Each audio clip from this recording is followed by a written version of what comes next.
Bien, buenas noches. Vamos a iniciar la clase de lo que es Historia de México 6, el Porfiriato y la Revolución Mexicana. Iniciamos. Vamos a ver lo que es el Porfiriato, la época donde Porfirio Díaz estuvo de presidente aquí en México, la Revolución Mexicana, que es cuando se logra quitar la dictadura de Porfirio Díaz, y lo que va a ser la etapa carrancista. Recordemos en la clase pasada que vimos el triunfo liberal, justamente cuando ya ocurre el Segundo Imperio, que nos domina Francia, que nos vienen a traer a un emperador francés que es Maximiliano de Habsburgo. Justamente cuando Maximiliano está gobernando, resulta que en Francia, a Napoleón III, que era el primer ministro francés, va a ser invadido por Alemania, con Bismarck. Y Napoleón III, en guerra con Alemania, va a retirar su apoyo a Maximiliano. El 22 de junio de 1867, Maximiliano sale huyendo y va a ser capturado por las tropas liberales. Van a capturar a Maximiliano, al general Miramón y a Tomás Mejía, también general, y los van a fusilar en el Cerro de las Campanas, en Querétaro, por alta traición, por venir a invadir a México. Con esto se termina lo que es el Segundo Imperio, el Imperio francés de Maximiliano, y en 1867 ocurre la República restaurada, con Benito Juárez ganando la presidencia a Porfirio Díaz, que era el segundo competidor electoral. Después de este momento viene lo que se conoce como el periodo de la República restaurada. En este periodo, en 1867, Benito Juárez va a emitir las leyes educativas para la escuela elemental, lo que es la primaria. A primaria todos los niños deben de ingresar, para la escuela preparatoria y para la escuela superior. Posteriormente va a venir lo que va a ser el primer secretario de Educación Pública, Gabino Barreda, ¿sí?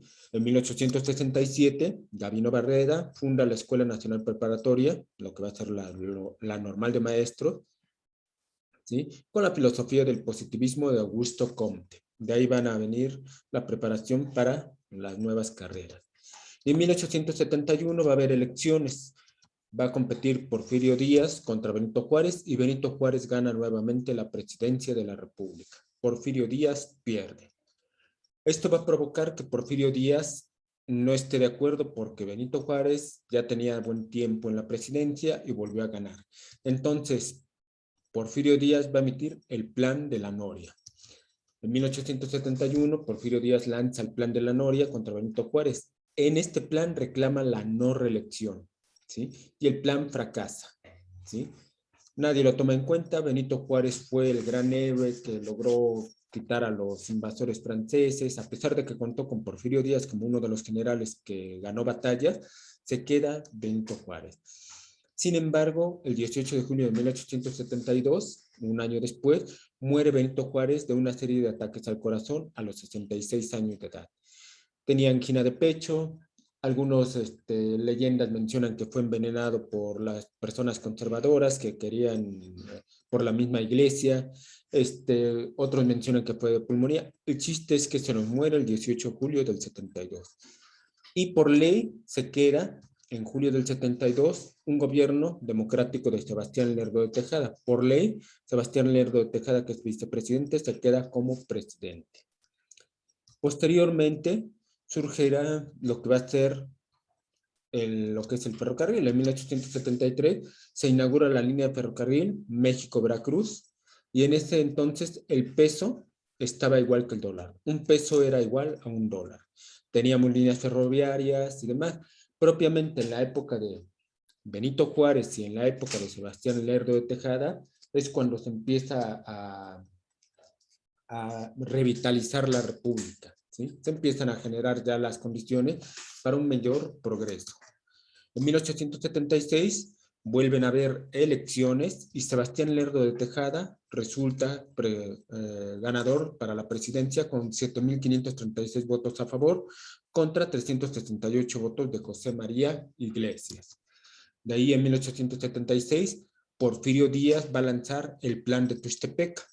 El plan de Tuxtepec de Porfirio Díaz reclama la no reelección de Sebastián Lerdo de Tejada. Porfirio Díaz se levanta en armas y van a obligar a Sebastián Lerdo de Tejada a renunciar. Con el plan de Tuxtepec, el Lerdo de Tejada renuncia. y ahora hacen elecciones y va a resultar presidente Porfirio Díaz. Y de ahí viene lo que es el periodo del porfiriato. Aquí vemos a Porfirio Díaz joven, luego su compadre Manuel González, que va a durar un periodo presidencial, y de ahí para adelante hasta que esté viejito Porfirio Díaz en la presidencia. En 1876 se queda como presidente Porfirio Díaz por elecciones. Posteriormente, 4 años después, en 1880, va a ser presidente Manuel González Flores, que es compadre de Porfirio. Ahora sí que lo dejó un ratito. Quédese usted, compadre, y yo ahorita regreso a la presidencia. Y en 1884, 4 años después, los periodos presidenciales duran 4 años, se queda como presidente Porfirio Díaz y comienza la dictadura que terminará en 1911. De ahí el porfiriato de 1884 a 1910. Acuérdense que hubo 4 años antes, estuvo Porfirio, luego 4 años Manuel González, y de ahí de 1884 a 1910 sigue el porfiriato. En este periodo, Porfirio Díaz, van a haber aspectos económicos. Los aspectos económicos del porfiriato son la modernización de la industria con mucho capital extranjero. Vinieron a invertir los extranjeros aquí en México. La conexión de las ciudades por el sistema ferroviario va a ir ampliándose el sistema ferroviario. Apenas acababa de inventar en 1828 lo que eran las líneas de ferrocarril allá en Inglaterra por Stephenson, y ahora ya en todas las ciudades empiezan a haber más ferrocarriles. Los aspectos políticos del porfiriato van a hacer que el grupo de científicos van a estar en el poder, con la filosofía del positivismo de Augusto Comte. El positivismo de Augusto Comte decía que solamente aquello que se podía comprobar era lo que se iba a enseñar en la escuela, ¿sí? Prácticamente educación científica. Después, otros aspectos, los aspectos sociales que tenemos en el porfiriato son una sobreexplotación del jornalero, mucha represión hacia los campesinos y demás. Y los aspectos culturales, vamos a tener mucha influencia de Francia en las artes y la arquitectura. Todas las construcciones que aparecen o que surgen en el periodo del porfiriato van a ser influenciados por la arquitectura francesa. ¿Sí? ¿Vamos bien hasta ahí? Perfecto. De ahí va a ocurrir lo que se conoce como la paz porfiriana. La paz porfiriana se basa en la represión de la clase campesina y trabajadora, la formación de alianzas con la clase alta. Prácticamente lo que se va a hacer es reprimir a todos los trabajadores y a todos los campesinos que reclamaban mejores condiciones. Y todo estaba en paz, pero a punta de balazos. ¿Okay? Esa es la paz porfiriana. Vamos a ver cómo ocurre todo esto del porfiriato. Campesinos y trabajadores. ¿Qué sucedía? En 1885 a los yaquis en Sonora les van a despojar sus tierras para dejárselas a industrias extranjeras. Ellos, los yaquis, se rebelan y van a ser reprimidos y asesinados. Eso en 1885. En 1886 va a ocurrir la muerte de Heraclio Bernal. Heraclio Bernal va a ser ejecutado por defender a los mineros de Durango. ¿Sí? Existían condiciones infrahumanas en los trabajos de las minas. Heraclio Bernal trata de defenderlos, pero va a ser asesinado, un luchador social. Y en 1889, ¿sí?, ocurre que los trabajadores viven endeudados con los patrones debido a la compra obligatoria en las tiendas de raya. Las tiendas de raya eran unas tiendas del patrón en el cual vendían las cosas a sobreprecio. El trabajador no le quedaba de otra más que comprar ahí mismo, en las tiendas de raya, las cosas que vendía el patrón a precios caros. ¿Por qué? Porque el patrón le pagaba con vales. Y estos vales no se los recibían en ningún lado, no les pagaban con dinero, sino con vales que solamente podían cambiar en las tiendas de raya.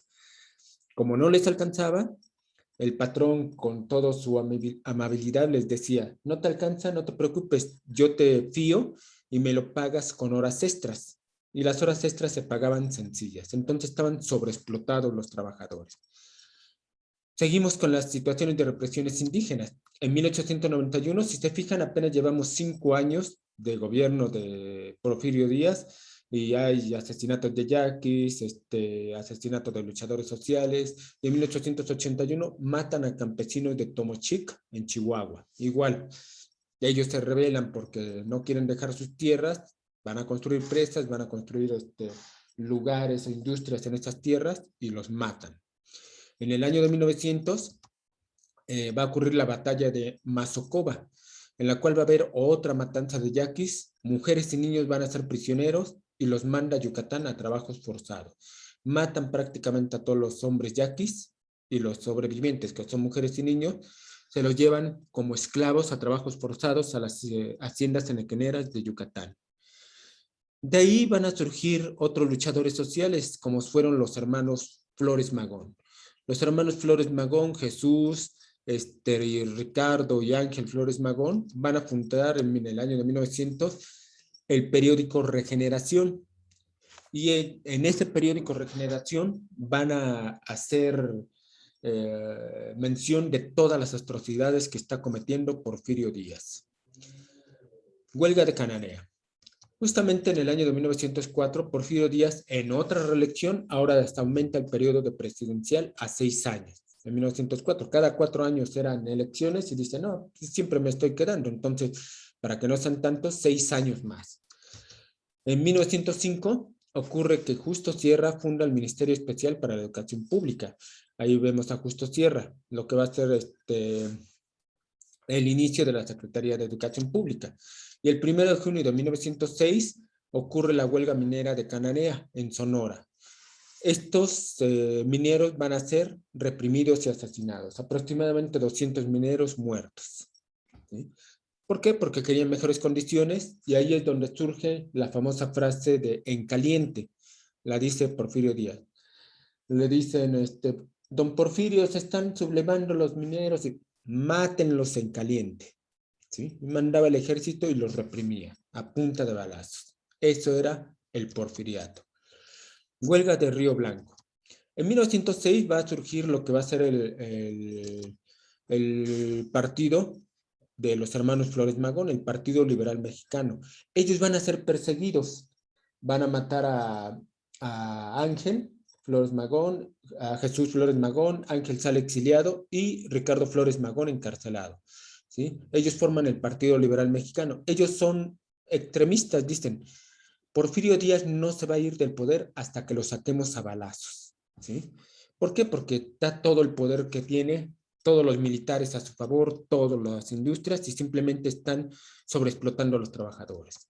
En el 7 de enero de 1907 ocurre la huelga textil de Río Blanco, Veracruz. Estos también van a ser reprimidos y van a ser asesinados.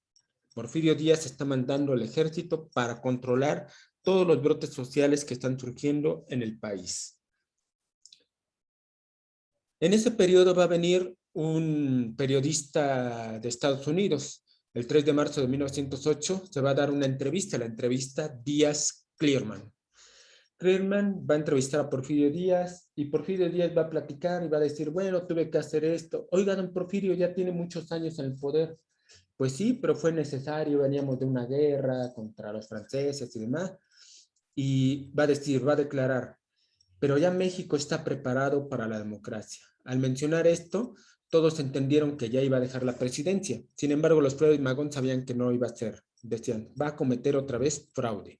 ¿Sí?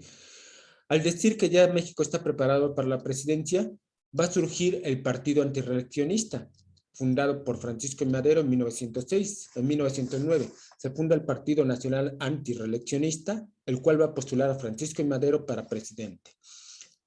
Él va a hacer campaña política, él es muy a favor de la democracia, del voto y demás, no es como los hermanos Flores Magón. Él dice, con puros votos vamos a sacar a Porfirio Díaz de la presidencia. El 21 de agosto de 1910 hay elecciones y surge como presidente Porfirio Díaz. Nuevamente gana. Madero reclama que hay fraude. Al estar reclamando, lo encierran en San Luis Potosí, en una cárcel de San Luis Potosí. De ahí escapa y en Estados Unidos, el 5 de octubre de 1910, lanza el Plan de San Luis. Francisco Madero propone el Plan de San Luis que convoca a levantarse en armas para el 20 de noviembre de 1910. Dice, tenían razón los hermanos Magón, Porfirio Díaz no va a dejar la presidencia, solamente a balazos. Los que estén de acuerdo vamos a levantarnos todos en armas el 20 de noviembre de 1910 hasta que se vaya, ¿sí? Y de ahí surge la Revolución Mexicana. Los hermanos Aquiles Cerdán, lo que van a hacer Emiliano Zapata, lo que va a hacer Pancho Villa, Doroteo Arango, ¿sí? Todos estos revolucionarios y muchos generales que van a surgir del pueblo. El 18 de noviembre de 1910 asesinan a Aquiles Cerdán después de una larga resistencia por allá por Chihuahua. Ahí van a estar rebelándose en contra de lo que es el gobierno de Porfirio Díaz y sus gobernadores, y ahí lo van a asesinar. El 20 de noviembre de 1910, la fecha señalada para los levantamientos, surgen todos los levantamientos. Después de la rebelión de los hermanos Cerdán, Francisco Villa se autonombra jefe de la División del Norte y Pascual Orozco en Chihuahua van a tomar Ciudad Juárez. Después Zapata se rebela en Morelos y hay levantamientos, se empiezan a pasar de pueblo en pueblo y jalándose a gente para la revolución. Todos en contra de Díaz. Porfirio Díaz va a estar reprimiendo con su ejército, pero el 1 de mayo de 1911 va a firmar lo que va a ser la paz, ¿sí? Dice, ¿saben qué? Todo mundo, México está en rebelión, no me quieren, entonces renuncio. Y se firman los tratados de Ciudad Juárez, con los cuales Porfirio Díaz renuncia a la presidencia de la República. Y de ahí van a haber elecciones y el 6 de noviembre de 1911, Francisco I. Madero resulta ser presidente electo y José María Pino Suárez vicepresidente. Sin embargo, Emiliano Zapata no está de acuerdo porque considera a Francisco I. Madero como uno más de Porfirio. Y justamente Francisco I. Madero comete errores, no tenía tanta gente y va a dejar a gente de Porfirio en el poder, ¿sí? En posiciones clave. Y entonces dice Zapata, no, ese señor no es mi presidente. Y el 25 de noviembre de 1911 lanza el Plan de Ayala, en el cual va a haber una rebelión de Zapata y Pascual Orozco en contra del gobierno de Francisco I. Madero. Todavía están en contra, dicen, no, que el gobierno salga de la gente revolucionaria, ¿sí? De los campesinos, no de un señor que ha estado ahí en el poder. Y ahí en el Plan de Ayala habla que la tierra es de quien la trabaja y exige tierra y libertad, ¿sí? Este es el Plan de Ayala. Entonces hay rebeliones. De ahí va a ocurrir un periodo muy triste que se llama la Decena Trágica. Se llama Decena porque ocurren 10 días, del 9 de febrero al 19 de febrero de 1912. Francisco I. Madero lleva un año en el poder, sin embargo, tiene todos los generales de Porfirio Díaz en su contra. El 9 de febrero de 1912, Victoriano Huerta, el general, el traidor, va a encarcelar a Francisco I. Madero y a José María Espino Suárez en Lecumberri. Esto es la traición del general Victoriano Huerta. Huerta se va a unir el 17 de febrero en el pacto de la embajada. Se une con Henry Lane Wilson, que es el embajador de Estados Unidos en México, y hacen el pacto de la embajada, en el cual Henry Lane Wilson dice, te vamos a apoyar desde Estados Unidos, tú vas a ser presidente, pero vas a renunciar para que se quede el sobrino de Porfirio Díaz como presidente. Tú logras la renuncia de Madero. Entonces, el 19 de febrero de 1912, van a obligar a Francisco I. Madero y a José María Espino Suárez a firmar su renuncia. Ellos firman la renuncia y justamente se los van a llevar y atrás de la cárcel de Lecumberri van a ser asesinados a balazos. Matan a Madero y matan a José María Espino Suárez. Victoriano Huerta, con un manejo en el cual Pedro Lascurain resulta ser presidente, Pedro Lascurain como presidente nombra a Victoriano Huerta como vicepresidente, podemos decirlo así, como el secretario de Gobernación, y acto seguido Pedro Lascurain renuncia a la presidencia y por ley Victoriano Huerta queda como presidente. Pedro Lascurain nomás dura 30 minutos como presidente. Es el presidente que menos ha durado en México. Y ahora ya tenemos a Victoriano Huerta como presidente, ¿sí? Todo eso es la Decena Trágica. Un periodo en 10 días hacen todo.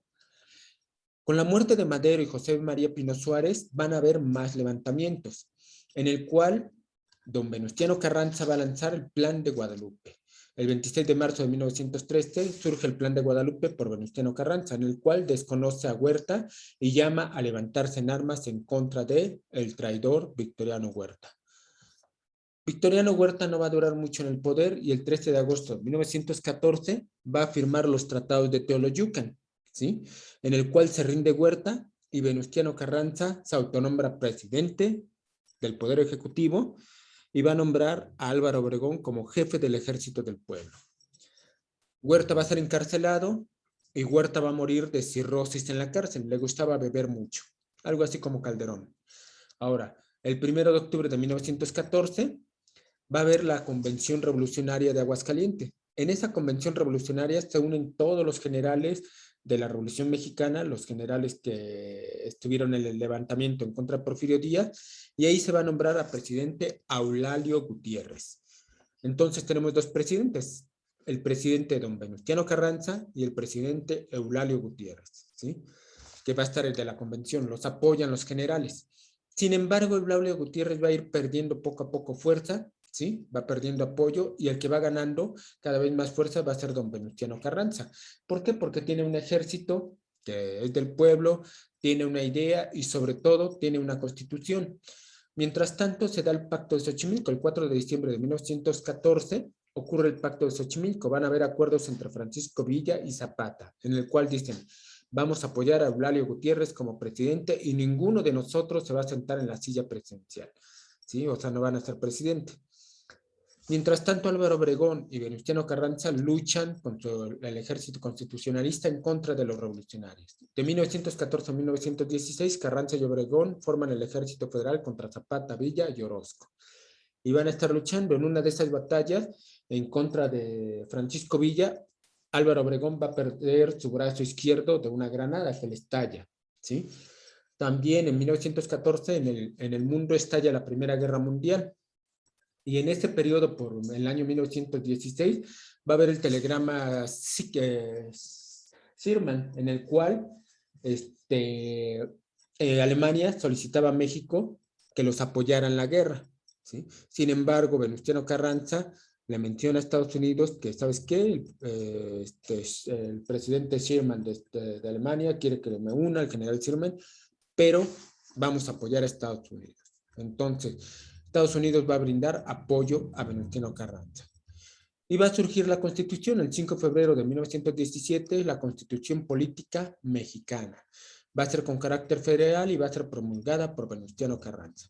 En esta Constitución de 1917 se promulga en Querétaro, es de carácter federal, cada estado puede hacer su propia constitución siempre y cuando no sobrepasen la Constitución mexicana. Y es la primera constitución del mundo con carácter social. Se van a ver aspectos sociales como la seguridad social y el trabajo. En el artículo 27, con dedicatoria a Emiliano Zapata, surge el artículo 27 de la tenencia de la tierra. Las tierras y las aguas dentro de la nación pertenecen a la nación, ¿sí? Al Estado mexicano. El artículo 123, con dedicatoria a las huelgas de Cananea y Río Blanco, surge el de los trabajadores, la Ley Federal del Trabajo. En el artículo 123 dice que el patrón está obligado a pagar en moneda corriente, ya no en vales. El patrón tiene que pagarles en su lugar de trabajo a los trabajadores, ya no se permiten horas extras, y si ya hay horas extras van a ser dobles, pagadas dobles, ¿sí? Entonces ya empieza a ser un carácter social. Y también surge el artículo 3 de la educación laica. La educación laica, la iglesia no puede meterse en cuestiones educativas. A César lo que es de César y a Dios lo que es de Dios. Justamente es el artículo 130, separación de la iglesia y el Estado, ¿sí? Esto ocurre ya en 1917 y es la constitución que tenemos en la actualidad. Conclusión, ¿qué aprendimos? Pregunta número 1. Para llegar al poder, Porfirio Díaz inicia una sublevación, proclamando el plan de Tuxtepec, el cual planteaba la no reelección presidencial y el desconocimiento del gobierno de Benito Juárez, Ignacio Comonfort, Félix Zuluaga, Valentín Gómez Farías o Sebastián Lerdo de Tejada. El plan de Tuxtepec, primero fue el plan de la Noria en contra de Benito Juárez y el plan de Tuxtepec fue en contra de Sebastián Lerdo de Tejada. ¿sí? No quería que se volviera a reelegir. Pregunta 2. Los obreros fueron reprimidos y asesinados al querer manifestar su protesta por las condiciones de trabajo, como sucedió en 1906 y 1907, con las huelgas de Río y Blanco, Puebla, Puebla y Veracruz, Cananea y Río Blanco, Puebla y Cananea, Cananea y Veracruz. Exactamente, Cananea y Río Blanco. ¿Okay? Pregunta 3. Documento donde Francisco I. Madero llama al levantamiento armado que habría de iniciarse el 20 de noviembre de 1910 en contra de la dictadura porfirista. Plan de la Noria, plan de Tuxtepec, plan de Guadalupe, plan de Ayala, plan de San Luis. Exactamente, el plan de San Luis, ¿sí? El plan de la Noria, acuérdense que fue de Porfirio Díaz en contra de Benito Juárez, ¿sí? El plan de Tuxtepec en contra de Sebastián Lerdo de Tejada, ¿sí? El plan de Guadalupe es un plan que realizó don Venus Carranza en contra de del chacal Victoriano Huerta, y el plan de Ayala, el que realiza Emiliano Zapata, Tierra y Libertad. 4. Tratado por el cual Porfirio Díaz renunció a la presidencia saliendo del país rumbo a Francia. De Ciudad Juárez, de la Profesa, de Teoloyucan, Maclean Ocampo, de la Soledad. Exactamente el tratado de la ciudad favorita de Juan Gabriel, Ciudad Juárez. ¿Okay? El de la Profesa fue cuando Matías Montelongo le da todo el apoyo a nuestro primer emperador, Agustín de Iturbide. El de Teoloyucan, los tratados de Teoloyucan, es con lo que renuncia a la presidencia Victoriano Huerta. El Maclean Ocampo es cuando Estados Unidos apoya al gobierno de Benito Juárez en la época de la Guerra de Reforma, y el de la Soledad es el tratado en el cual México se compromete a pagarle a Francia, a Estados Unidos y a España la deuda. ¿Sí? 5. Venustiano Carranza desconoce el gobierno de Victoriano Huerta y forma el ejército constitucionalista. Plan de Guadalupe, plan de Ayala, plan de Ayutla, plan de Agua Prieta, plan de San Luis. Este fue el plan de Guadalupe. ¿Sí? En el plan de Guadalupe es donde don Venustiano Carranza dice: Victoriano Huerta es un traidor, nosotros somos los que vamos a gobernar. Siguiente. Estableció la rendición de Victoriano Huerta, disuelve el ejército federal y nombra a Carranza jefe del Ejecutivo y a Álvaro Obregón jefe del Ejército del Pueblo. Tratado de Maclean Ocampo, Tratado de Guadalupe Hidalgo, Tratado de Córdoba, Tratado de Casamata y Tratado de Teoloyucan. Justamente es el Tratado de Teoloyucan. En Maclean Ocampo ya sabemos que es en el cual Estados Unidos brinda apoyo a Juárez. El de Guadalupe Hidalgo, que fue en 1848, cuando nos quitan la mitad del territorio nacional, Estados Unidos, perdemos 2 millones de kilómetros cuadrados. El Tratado de Córdoba, con el que logramos la independencia de México en 1821. El Tratado de Casamata no es un tratado, más bien es un plan, es el plan de Casamata, con el cual se logra quitar del poder a Agustín de Iturbide. Y el Tratado de Teoloyucan es la rendición de Huerta. 7. Los desajustes políticos y la inestabilidad social vivida en la Nueva España provocaron un malestar social generalizado que, con el tiempo, se tradujo en movimientos sociales que conformaron al Estado mexicano. Dice: organice cronológicamente los siguientes hechos que permitieron la construcción nacional. 1. Época durante la cual se favorecieron el orden y la paz social. 2. Guerra en la que se enfrentaron liberales y conservadores. 3. Movimiento social en que se repartieron tierras. 4. Lucha por la separación de un régimen extranjero. 5. Promulgación de la Carta Magna. Bien, ¿cómo lo vamos a hacer? Bueno, de ahí, la lucha por la separación de un régimen extranjero, podemos decir que es la independencia. Voy a ponerlo aquí. Independencia. Voy a hacerlo con texto. Más fácil. Esto es la independencia. Que fue en 1821. Luego, guerra en que se enfrentaron liberales y conservadores. Lucha por la separación de un... Aquí estoy mal, lo puse mal, perdónenme. es aquí abajo. Esto es independencia. 1821. Entonces, el primero sería el 4. ¿Sí? Luego, dice, guerra en que se enfrentaron, la promulgación de la Carta Magna sería en 1817. Esta es la Constitución de 1917. ¿Sí? Ahí está. Movimiento social en que se repartieron tierras. Esto es la Revolución Mexicana. Ocurre en 1911. 1910 el inicio, ¿no? Luego, guerra en que se enfrentaron liberales y conservadores. Esto es lo que se conoce como la Guerra de Reforma, 1872. Y época durante la cual se favoreció la paz social es la paz porfiriana. ¿Sí? Entonces, este sería el 1, va primero el 1. Después de esto surgió lo que va a ser la Guerra de Reforma, el 2. Después de la Guerra de Reforma, la época de Porfirio Díaz, Porfiriato 3. Después la Revolución Mexicana, 4. Y por último, la Carta Magna, 5. Entonces, vas a buscar el 4 que al inicio y vas a darte cuenta que la respuesta es el inciso D. Primero, la independencia, después la Guerra de Reforma, luego lo que va a ser la paz porfiriana, el porfiriato, luego el movimiento, la Revolución Mexicana, y por último, la promulgación de la Carta Magna. ¿Okay? ¿Dudas hasta allí? Vamos bien.